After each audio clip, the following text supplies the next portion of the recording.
naming sumasalangit ka, sambahin ang ngalan mo, mapasa amin ang kaharian mo, sundin ang loob mo dito sa lupa para sa langit. Bigyan mo kami ngayon ng aming kakanin sa araw-araw, at patawarin mo kami sa aming mga sala, para ng pagpapatawad namin sa nagkakasala sa amin, at huwag mo kaming ipahintulog sa tuksyo, at iadya mo kami sa lahat ng masama. Amen.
Penalty.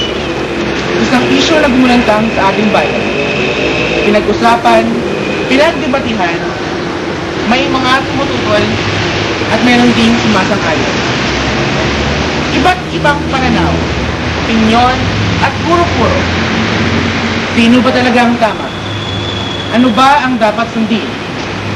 Dapat bang ipatupad ang death penalty?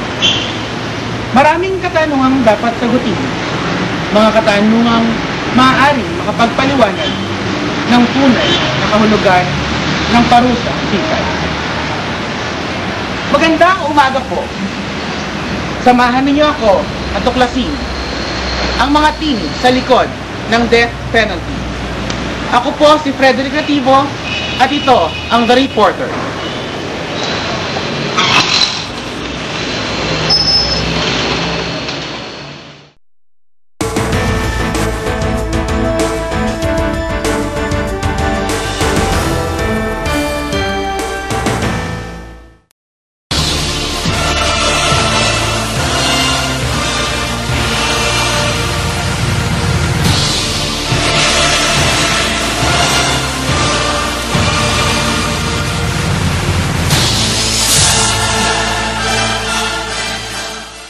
Taong 1950 sa ilalim ni Pangulong Garcia, sinimulan ang parusang bitay sa Pilipinas sa pamamagitan ng silya elektrika.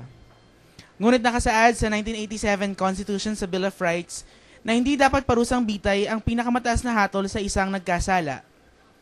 Taong 1993, muling binuksan ang parusang bitay sa ilalim ng Administrasyong Ramos sa pamamagitan ng Republic Act 7659. Ikasyam ng Pebrero taong 1999, noong buwan ng Marso taong 2000 nang sinuspinde ni Pangulong Estrada ang parusang bitay dahil sa pagdiriwang ng Christian Jubilee Year. Muling ipinatupad ang parusang bitay sa ilalim ni Pangulong Arroyo. Dahil sa isyong kamatayan, nahati na naman